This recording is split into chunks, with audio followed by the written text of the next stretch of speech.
गणेशोत्सव हा श्रद्धा आणि परंपरेचा उत्सव. याच श्रद्धेला पर्यावरण संवर्धनाची जोड देत आरंभ उपक्रमातून शाश्वत गणेशोत्सवाचा संदेश दिला जातोय. धातूची गणेश मूर्ती जपून ठेवून दरवर्षी तिचे सांकेतिक विसर्जन करण्याची संकल्पना या उपक्रमाची आहे, ज्यामुळे जलप्रदूषण रोखण्यासोबतच जलचर जीवांचं संरक्षण आणि गणेश मूर्तींची होणारी विटंबना टाळण्यास मदत होते. ज्येष्ठ नागरिकांची विसर्जनासाठी होणारी धावपळही कमी होते. श्रद्धेसोबतच पर्यावरण संवर्धनाचे संस्कार पुढच्या पिढीत रुजवावेत, हा या उपक्रमाचा मुख्य उद्देश आहे.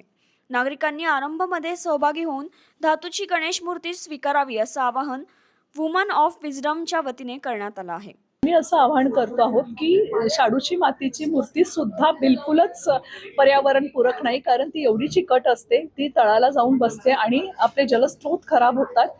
त्यामुळे धातूचा गणपती हा पर्याय आम्ही महालक्ष्म्यांना बघूनच आणलाय. जसं महालक्ष्म्या आपण परंपरेने दरवर्षी एका पिढीकडून दुसऱ्या पिढीकडे जातो आणि त्याच मूर्त्या आपण दरवर्षी बसवतो, तसंच धातूचा गणपती सुद्धा आपण दरवर्षी तोच बसवला पाहिजे. एकंदरीतच गणेशोत्सव हा केवळ श्रद्धेचा नसून निसर्गाप्रती आपली जबाबदारी पार पाडण्याचाही उत्सव असल्याचं या माध्यमातून सांगण्यात आलंय.